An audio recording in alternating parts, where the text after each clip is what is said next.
Nah, yang akan kita bahas kali ini yaitu sistem gerak pada manusia.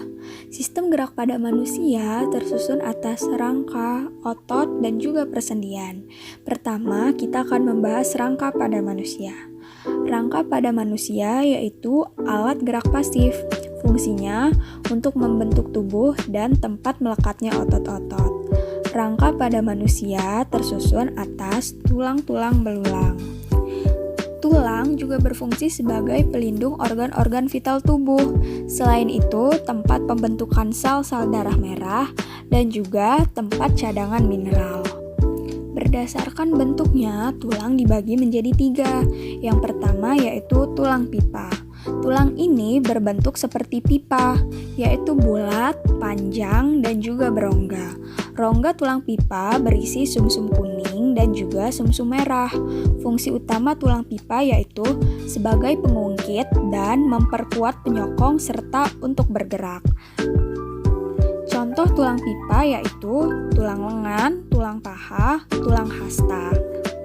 Kemudian yang kedua ada tulang pipih. Tulang ini berbentuk pipih dan tersusun atas 2 lapis tulang kompak yang dipisahkan oleh tulang spons.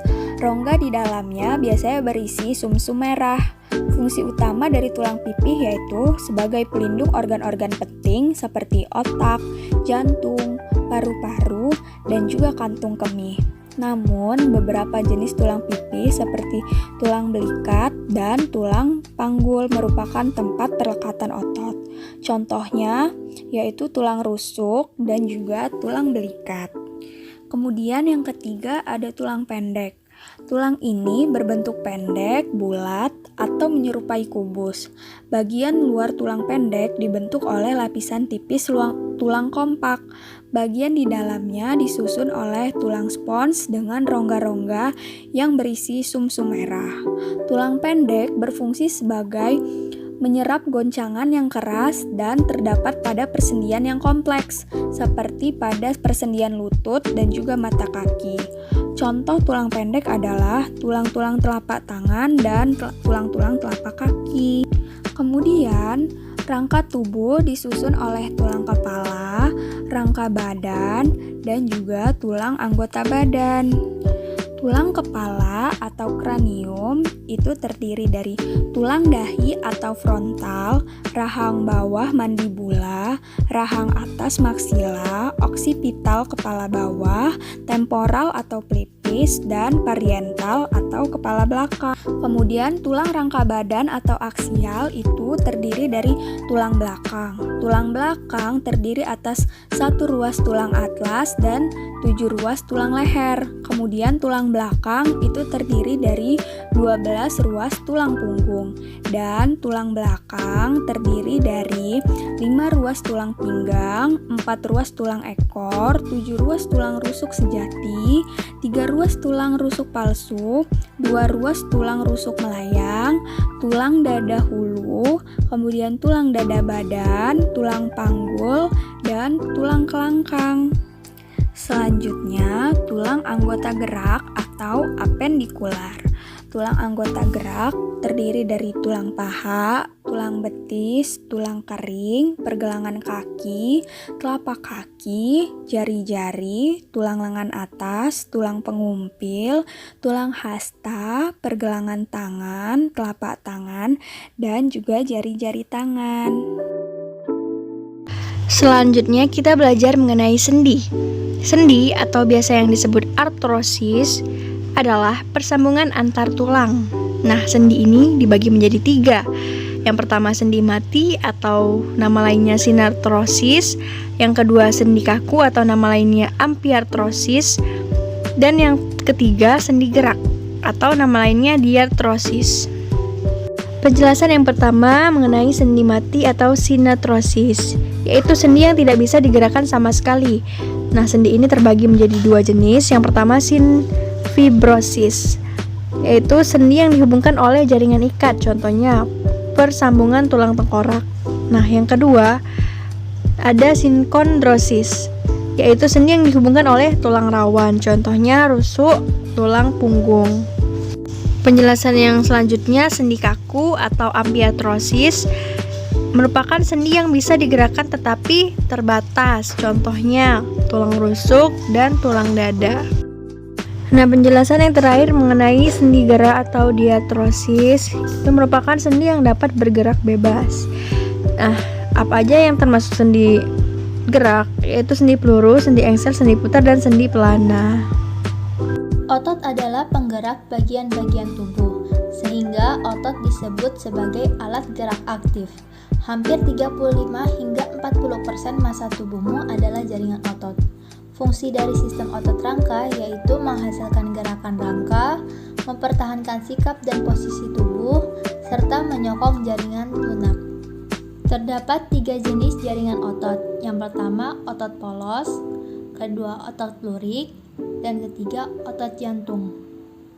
Perbedaan antara otot polos, otot lurik, dan otot jantung yaitu yang pertama, letaknya otot polos berada pada lambung, uterus, kantong urin, pembuluh darah, dan rahim.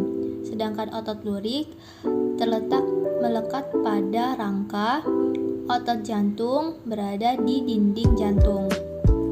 Kemudian, bentuk serabut pada otot polos tidak beraturan, sedangkan pada otot lurik dan otot jantung beraturan. Jumlah inti pada otot polos 1, otot lurik banyak, dan otot jantung 1. Letak inti pada otot polos berada di tengah, otot lurik berada di tepi, dan otot jantung berada di tengah. Kecepatan respon pada otot polos lambat, otot lurik cepat, sedangkan otot jantung sedang. Cara kerja pada otot polos dan otot jantung secara tidak sadar, sedangkan pada otot lurik sadar. Kemampuan kontraksi pada otot polos berlangsung lama, otot lurik berlangsung sebentar, dan otot polos sedang. Warna pada otot polos berwarna polos, otot lurik, dan otot jantung lurik. Gangguan pada sistem gerak, yaitu yang pertama ada kifosis. Kifosis adalah kelainan karena ruas-ruas tulang belakang tertarik dan melengkung ke belakang. Kemudian lordosis, yaitu kelainan karena ruas-ruas tulang belakang tertarik atau melengkung ke depan. Dan skoliosis, kelainan karena ruas-ruas tulang belakang tertarik atau melengkung ke kanan atau ke kiri. Selanjutnya ada rakitis, yaitu kelainan yang berhubungan dengan pertumbuhan tulang yang tidak wajar pada anak-anak yang terjadi karena kekurangan vitamin D dan kalsium atau kekurangan memperoleh sinar UV sewaktu pembentukan tulang. Tulang yang mengalami rakitis menjadi lunak dan mudah berubah bentuk, misalnya menjadi bengkok pada tulang kaki. Osteoporosis, yaitu keadaan tulang yang menjadi rapuh dan keropos akibat kekurangan kalsium. Selanjutnya yaitu fraktura. Fraktura atau patah tulang disebabkan dari benturan atau pukulan yang keras. Osteoartritis, yaitu peradangan sendi yang disebabkan karena kelebihan beban pada sendi seperti sendi bahu dan juga lutut, tetapi juga dapat terjadi pada bagian lain dari tubuh seperti pada tangan dan juga tulang punggung. Selanjutnya lepas sendi.